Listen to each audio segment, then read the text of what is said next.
Merci aux Insoumis de me permettre d'intervenir ici. Voilà, quel plaisir de voir cette force, cette foule à Paris qui a décidé une bonne fois pour toutes de se lever contre tous les racismes.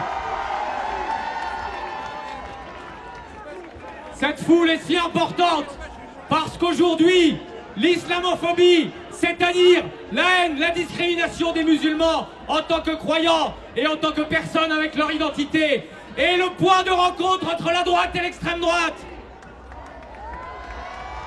Le projet politique du gouvernement, le projet politique de Retailleau, c'est désormais de faire leur union sur le dos des musulmans.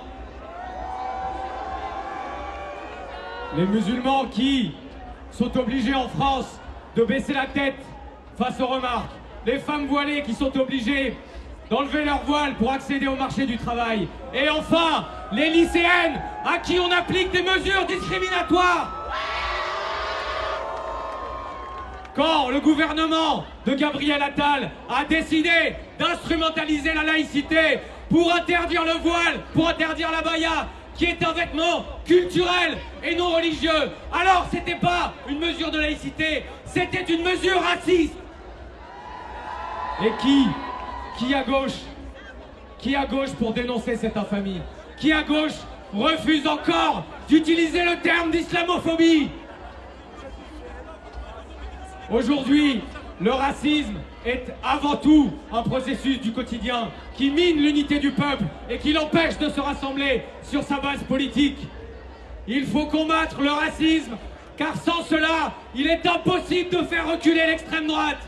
Et il faut arrêter de dire que les militants, que les électeurs d'extrême droite ne seraient pas racistes. Le racisme, c'est la base de leur projet, ici et partout dans le monde. Alors, camarades, nous savons à quel point aujourd'hui l'accusation d'antisémitisme est utilisée pour nous empêcher d'affirmer pleinement la lutte antiraciste à gauche. Pour autant, nous savons qui nous sommes, nous savons quelle est notre histoire et nous ne tomberons jamais dans l'antisémitisme. Est-ce que, face aux attaques, on peut se contenter de dire « on n'est pas antisémite, je ne suis pas antisémite ». Quand on a marché le 12 novembre avec notamment la France Insoumise pour ne pas défiler aux côtés de l'extrême droite, il y avait face à nous « nous vivrons ». Et nous vivrons qui étaient venus perturber notre rassemblement, attaquer nos camarades, avait dit « la police avec nous, la police avec nous ». Et face à eux, un camarade parmi nous, enfant de déportés, avait répondu « en 1940, la police n'était pas avec nous ». Parce que l'État français a toujours perpétué le racisme pour discriminer le peuple. Et, en définitive, si nous voulons faire reculer tous les racismes, il ne faut pas s'arrêter au discours et il faut organiser la riposte antiraciste par le bas contre l'antisémitisme et l'islamophobie. Ne cédez jamais, n'arrêtez jamais de revendiquer la lutte politique. Et enfin, débordez du cadre, débordez des partis, des syndicats, des organisations, face à l'islamophobie pour vaincre l'extrême droite. Espoir, dignité, résistance. Merci Manès, on va rester sur la jeunesse. Merci. Bonjour à toutes et à tous. Merci pour cette belle et grande mobilisation. Merci. Sympa. On a voté pour moi et pas pour l'autre, du coup. Non, je rigole, je plaisante. En tout cas, merci à toutes et à tous d'être si nombreux réunis aujourd'hui. Merci pour cette belle mobilisation qui envoie un message clair. Non racisme, non discrimination, non violence policière. J'aimerais, avant qu'on commence, faire 2 applaudissements spécifiques. Un premier pour Rima Hassan. Rima Hassan. Un grand tonnerre d'applaudissements pour Rima Hassan. Et un applaudissement aussi pour tout le peuple palestinien qui se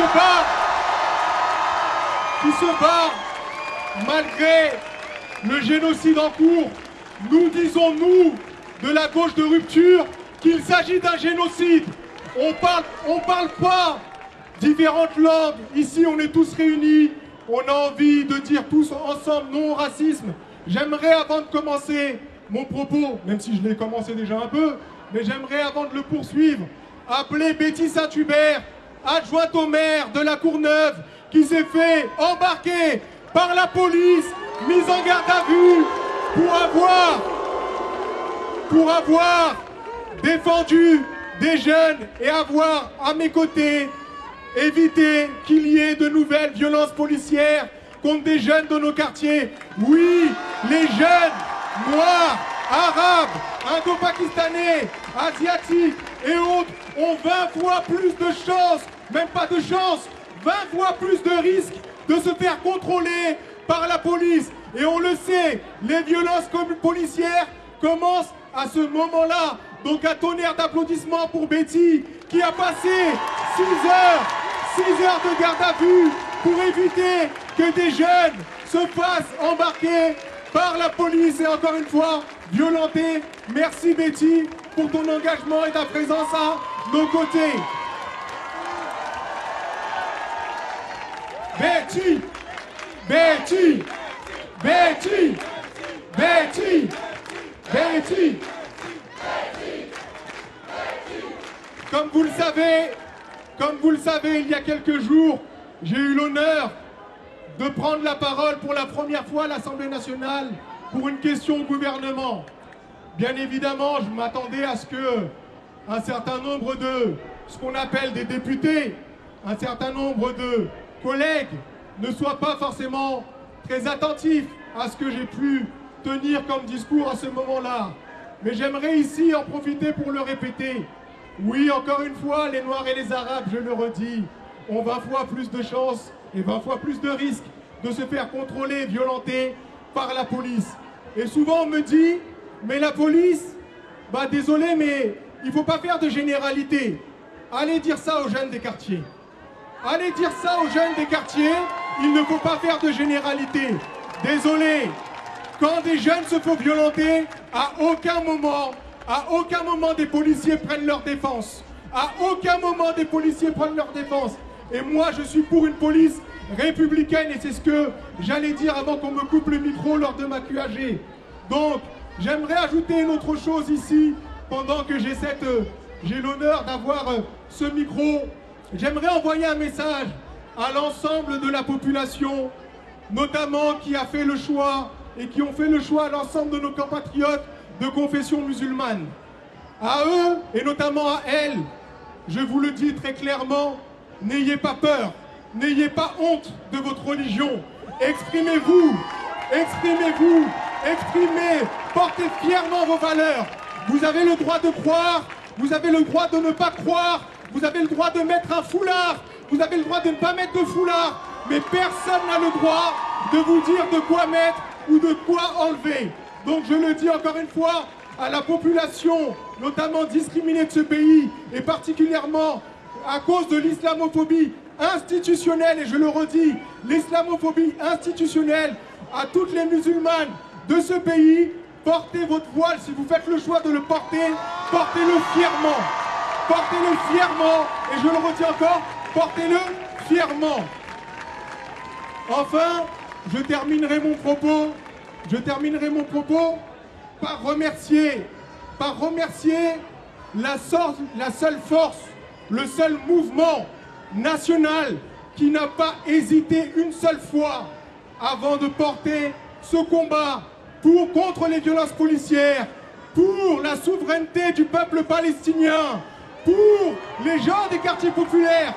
Ce mouvement-là, c'est celui de la France insoumise. Et nous devons le préserver, le porter et nous battre autour de ce mouvement-là. Et je vous le dis à toutes et à tous, battons-nous autour de la France insoumise. Rejoignez les rangs, battons-nous au niveau national, partout où c'est possible, et faisons gagner la justice sociale et luttons toutes et tous efficacement contre l'extrême droite et toutes ses variantes. Et un dernier mot quand même au peuple de gauche. Un dernier mot au peuple de gauche. Quand on se fait à ce point vilipender, harceler, discriminer, désolé, mais je n'entends que la France insoumise parler. Et ça, c'est un problème. Donc, à nos partenaires du nouveau Front populaire, ressaisissez-vous. Ressaisissez-vous et défendez les causes justes. Et défendez les causes justes. Et je terminerai simplement par dire à toutes les familles endeuillées en lieu et en cause des violences policières, à la famille d'Adama Traoré, à la famille de Naël Merzouk, à la famille de Amel Bentoussi, à la famille de Wanis, de Ali-Hussein Kamara, de Cédric Choubia et de toutes celles et ceux qui, meurtris par les violences policières, sachez que nous sommes avec vous et nous ne lâcherons rien du combat juste et de la justice sociale que nous menons. Merci à toutes et à tous encore une fois. Et encore une fois, on lâche rien. Bonjour Paris! Vous êtes magnifiques! Vous êtes nombreux, vous êtes déterminés! Et c'est de ça qu'on a besoin aujourd'hui! Aujourd'hui, nous sommes des milliers, des dizaines de milliers à Paris, certainement plusieurs milliers partout en France, pour dire aux racistes, aux fascistes, qu'ils soient à l'Élysée, à Matignon ou dans les médias, que nous ne nous laisserons pas diviser. Que nous ne nous laisserons pas diviser. Parce que pour nous, la question de l'antiracisme n'est pas qu'une question morale. La question de l'antiracisme n'est pas une question esthétique. La question de l'antiracisme est une question vitale pour des millions d'entre nous. La question de l'antiracisme est une question stratégique. Notre objectif, c'est d'unir notre peuple autour de revendications politiques pour l'égalité, pour le partage des richesses, pour la bifurcation anti-écologiste. Et pour unir notre peuple, nous devons éradiquer toutes les formes de division, tous les poisons, et en premier lieu, le poison du racisme. Et donc oui, nous ne nous laisserons pas diviser. Nous ne laisserons pas attaquer le moindre d'entre nous en fonction de sa religion, de sa culture. Nous ne laisserons passer aucune attaque antisémite, islamophobe, négrophobe, anti-tzigane. Et nous ne laisserons certainement pas celles et ceux qui sont les premiers producteurs, les premiers relais du poison raciste, nous donner la moindre leçon. Parce qu'ils ne donnent pas des leçons pour faire en sorte de refaire reculer le racisme. Ils donnent des leçons pour nous diviser. Ils donnent des leçons pour essayer de paralyser notre action. Voilà pourquoi nous sommes ici ce soir, aujourd'hui, aussi nombreux et nombreuses.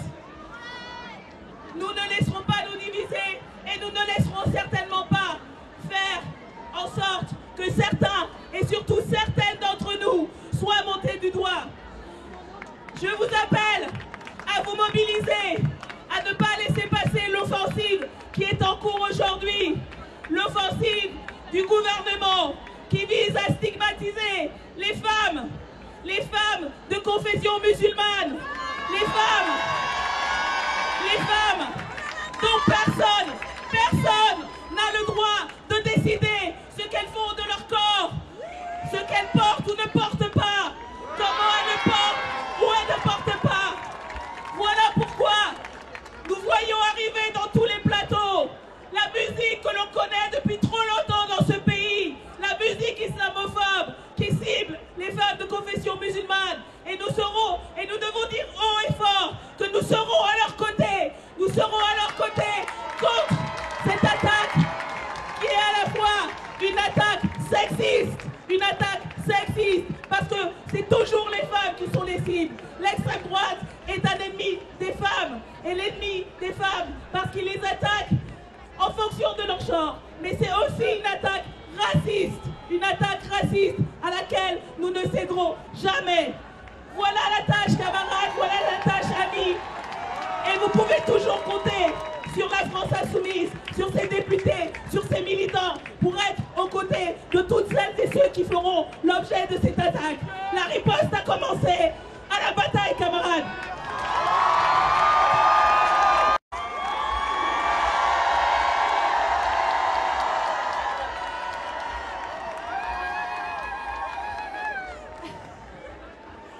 Merci beaucoup. Bon, moi, je me suis un peu perdue là-bas et je viens de vous retrouver.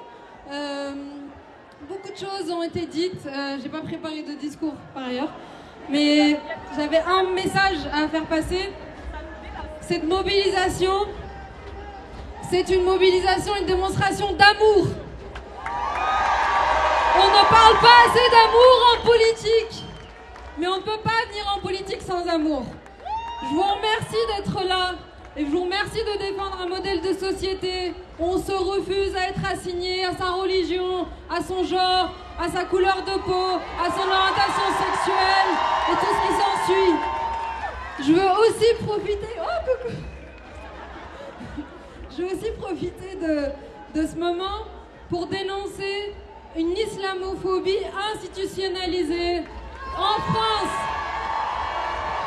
Nous sommes la risée du monde entier. Avec tout ce qui se passe, notamment avec les femmes voilées, je veux leur envoyer un message d'amour et je compte sur vous pour leur envoyer de l'amour. Les attaques, elles se multiplient. La stigmatisation des musulmans est intolérable en France et c'est pointé par la communauté internationale. Je compte vraiment sur vous pour que cette mobilisation, elle se transforme en tout type d'engagement. Nous, on est très privilégiés et on vous remercie. Moi, je profite de ce micro pour vous remercier de m'avoir donné la chance de porter le combat de la Palestine au Parlement européen. J'espère du fond du cœur être à la hauteur tout au long du mandat. C'est pas facile tous les jours. Je vous remercie de votre soutien. Sans vous, je ne tiendrai pas, très clairement, parce que c'est quelque chose quand même.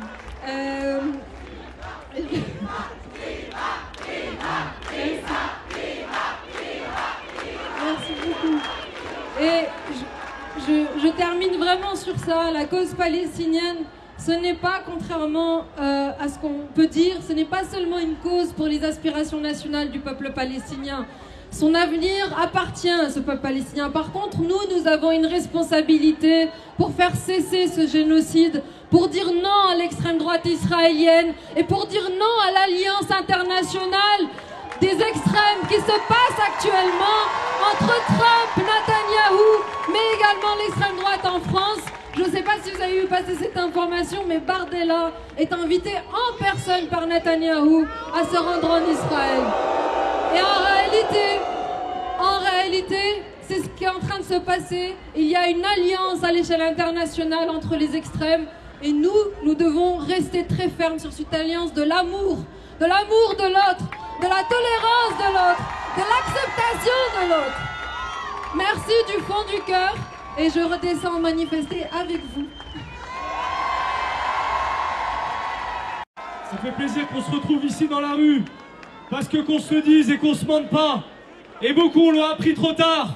Ça y est, ils sont là, ils sont devant nous. Et un des symptômes de l'arrivée du fascisme, c'est la confusion généralisée partout où on essaye de nous faire croire que les antifascistes seraient les fascistes, que les féministes seraient les sexistes, que les antiracistes seraient les racistes. C'est notamment ce qui nous fait le plus mal. Et avec cette question de l'antisémitisme, qu'on le dise camarades, ça nous broie. Ces attaques nous broient parce qu'elles attaquent notre essence même, notre colonne vertébrale qu'est l'antiracisme. En nous traitant d'antisémites, ils attaquent notre raison d'être, notre raison politique d'être ici dans la rue. Et c'est pourquoi nous avons le devoir, collectivement, de redoubler d'efforts lorsque nous communiquons à tous les étages. Nous le devons à nos compatriotes, juifs et juifs de ce pays, en ces zones d'ombre. Mais par contre, camarades, et je le rappelle à chacune de mes interventions, que l'on se corrige entre nous, que l'on se fasse des reproches entre nous, on est en devoir de le faire. Mais ne jamais céder à des racistes de la première heure, à des antisémites de la première heure, à venir nous faire des leçons sur ce que c'est que la lutte antiraciste. Et c'est pourquoi nous devons nous tenir à chaque instant auprès de camarades comme Jean-Luc Mélenchon, comme Rima Hassan, qui subissent de plein fouet les torpilles médiatiques et de l'extrême droite. Mais loin de ce tumulte politique et médiatique, réside l'espoir en la jeunesse. Et les dernières élections nous l'ont prouvé. Notre jeunesse est déconnectée de ces champs politiques et médiatiques à la dérive. Notre jeunesse est pleine d'espoir. C'est notre jeunesse qui s'est mobilisée pour Adama.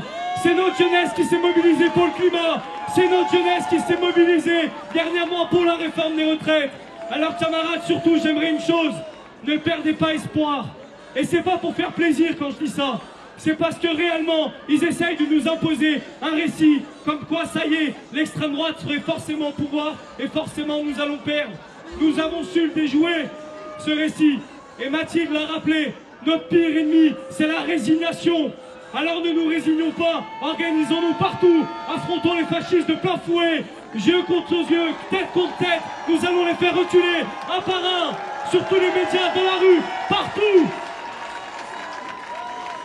Et si j'ai commencé ce discours, parce que je ne vais pas m'éterniser, par ils sont là, nous aussi on est là, et on va leur rappeler s'il vous plaît, tout le monde se lève les mains en l'air, à droite, à gauche, devant, derrière, allez, tout le monde, plus haut, allez, jusqu'au bout, tout le monde les mains en l'air, on va faire résonner les rues de la capitale là, allez tout le monde, siamo tutti antifascisti.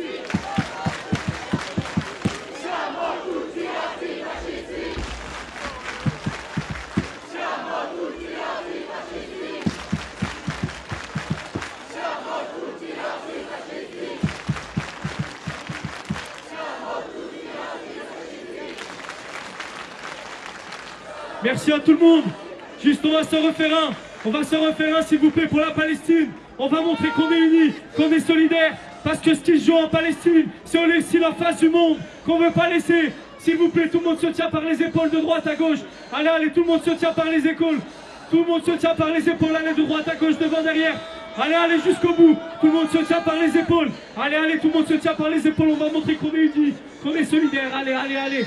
À droite, à gauche, devant, derrière. Et en sautant, ça fait Palestine, Palestine. Hey, hey. Palestine, Palestine. Hey, hey.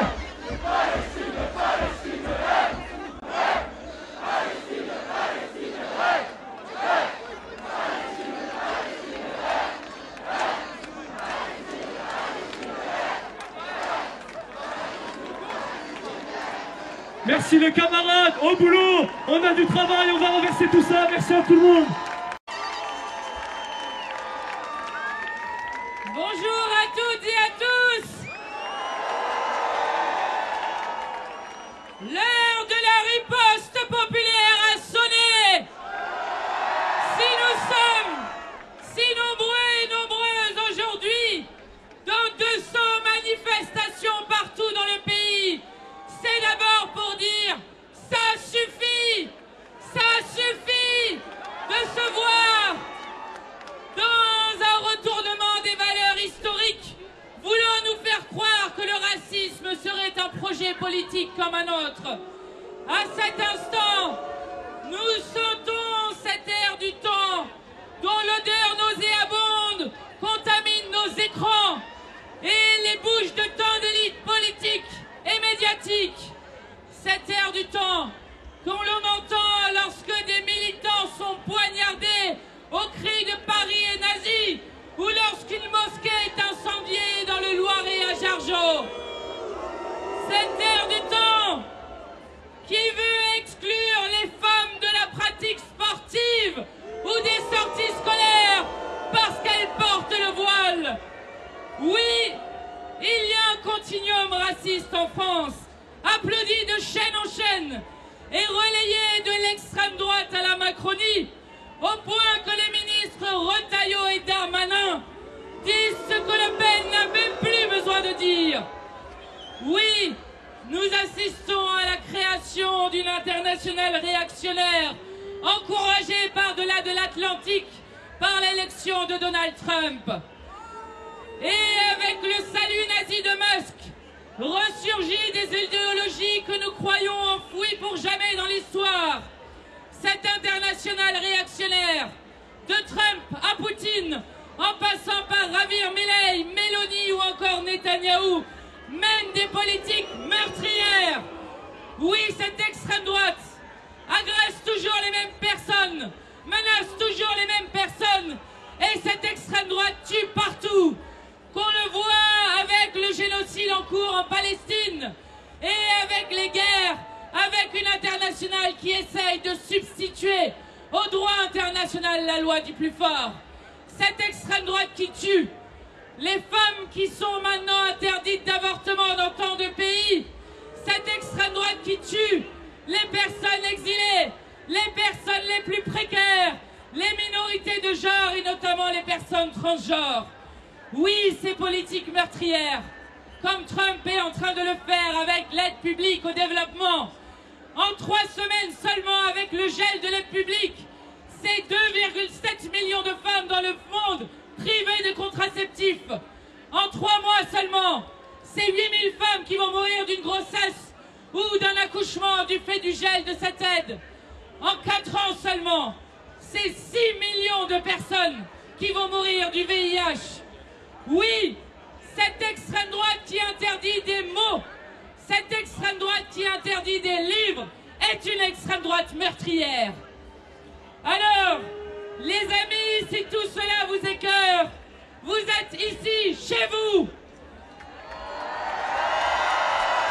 Nous avons en commun d'être des humanistes et de tenir tous les êtres humains comme nos semblables. Nous avons en commun d'avoir et de ressentir le même effroi, car nous savons que l'horizon du racisme est toujours violent et meurtrier. Nous savons que son idéologie autorise ce que la force s'apprête à faire.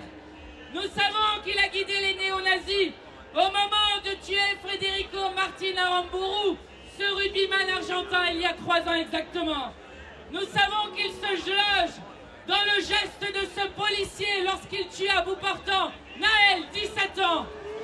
Nous savons qu'il se loge dans le crime raciste contre Jamel Benjabala par un membre de l'extrême droite de la brigade française patriote. Les amis, il va falloir tenir bon. L'oligarchie qui nous gouverne a choisi son camp. Car qui, dans le pays, se tient encore aux côtés de ceux qui sont attaqués pour leur appartenance religieuse ou pour leur couleur de peau? Le moment est grave et les signaux d'alerte se multiplient. Pas un seul soutien pour Ali Duhara, député insoumis, lorsqu'il pose une question au gouvernement et que le ministre lui tourne le dos pour parler directement à l'extrême droite. Pas un seul soutien face aux menaces de mort qui touchent nombre de militants. Pas un seul mot sur la criminalisation et les attaques contre ces mêmes militants. Et pas un mot non plus lorsque 15 députés du Rassemblement national se retrouvent sur 2 groupes Facebook qui appellent à exploser des mosquées, à assassiner des personnes exilées et qui, sous la photo d'une femme voilée, disent « Hitler s'est trompé d'ethnie et exterminé ». Pas un mot sur le syndicat l'UNI, proche de Retailleau et de l'extrême droite, lorsqu'à plusieurs endroits de France, ils font des saluts nazis et créent un jeu de cartes antisémite. Oui, il va falloir tenir bon, et nous sommes et serons toujours fiers de tenir face au premier génocide filmé de toute l'histoire de l'humanité. Oui, nous sommes fiers de porter cette autre voix de la France, celle qui n'acceptera jamais que les Palestiniens soient privés d'eau, d'électricité, de nourriture et que la colonisation se poursuive de manière aussi violente en Cisjordanie. Oui, nous sommes fiers de porter cette autre voix de la France, car nous nous rappelons, nous toujours, que les milliers d'enfants tués par Netanyahou avaient pour âge moyen seulement 5 ans. Oui, face aux puissants qui nous gouvernent, honte à ceux qui, comme Gabriel Attal, ancien Premier ministre de la France, paradaient encore la semaine dernière aux côtés des génocidaires, alors que l'ONU venait de rendre un énième rapport qui attestait d'actes de génocide de la part de l'extrême droite israélienne. Gloire à la jeunesse de ce pays et du monde qui refuse à tout instant que ce génocide continue. Gloire au peuple du monde qui manifeste chaque semaine pour refuser que la Palestine disparaisse. Gloire à Tzedek et à l'Union juive pour la paix qui refuse à tout instant qu'on assimile nos concitoyens de confession et de culture juive à un régime génocidaire et à un gouvernement d'extrême droite. Gloire au peuple palestinien qui lutte pour vivre en paix et en dignité sur ces terres. Oui, nous tiendrons bon car nous n'attendons plus rien de ce pouvoir qui ne cesse de faire monter l'extrême droite. Non, nous redirons à chaque instant que le problème de l'hôpital public, ce n'est pas qu'il y a trop de Mamadou. Le problème de l'hôpital public, c'est le manque de moyens, le manque de soignants, le manque de services publics. Et l'augmentation des salaires. Oui, face au plus grand défi de notre siècle, le racisme n'est pas seulement un délit, c'est une folie, car l'enjeu est de garder un écosystème compatible avec la vie humaine. Oui, nous refuserons à tout instant l'escalade irresponsable du fauteur de troubles Retailleau avec le peuple frère algérien de l'autre côté de la Méditerranée, car nous sommes des millions et des millions à être liés d'affection avec les peuples de l'autre côté de la rive de la Méditerranée. Et nous voulons au contraire construire des coopérations, pas rester dans le logiciel des nostalgiques de l'OAS. Oui, nous refuserons à tout moment qu'on harcèle et qu'on chasse les personnes exilées. Ils travaillent ici, ils payent des impôts ici, ils vivent ici, ils restent ici. Régularisation des travailleurs sans papier. Comme nous refuserons toujours que le peuple de France se fasse diviser par le poison du racisme. Et nous réaffirmons ici, par notre nombre immense, que n'en déplaise aux fascistes, la France ne sera jamais une nation ethnique, car la France n'est pas une couleur de peau, toutes les couleurs de peau sont françaises. La France n'est pas une religion, il y a beaucoup de religions en France, et même beaucoup de gens sans religion. La France n'est même pas une langue, car nous partageons la langue française avec 28 autres pays dans le monde. Oui, la France sera toujours une nation politique, et comme les révolutionnaires de la grande révolution française, nous redisons que cette nation politique est autour de l'adhésion à notre devise républicaine, et comme eux, nous crions liberté, égalité, fraternité ou la mort. Alors, rappelez-vous toujours de la force que nous avons ici en nous voyant si nombreuses et si nombreux. Rappelez-vous toujours que le poisson pourrit toujours par la tête et que si nos élites politico-médiathèques ont décidé de courir après l'extrême droite, ce n'est pas le cas du peuple français. Rappelez-vous toujours qu'en juin et en juillet dernier, tous les sondages sans exception, 27 sondages sur 27, donnaient l'extrême droite en tête, et par la mobilisation extraordinaire dans les urnes, non seulement l'extrême droite est arrivée 3e, mais nous sommes, nous, arrivés 1er. Oui, c'est la jeunesse de ce pays, les quartiers populaires, les militants politiques, associatifs et syndicats qui ont sauvé la République face à l'extrême droite. Alors rappelez-vous toujours, toutes les fois où ils vous diront que c'est impossible, que nous avons la force de tout changer. Et je veux vous partager quelque chose que les sociologues observent dans notre pays.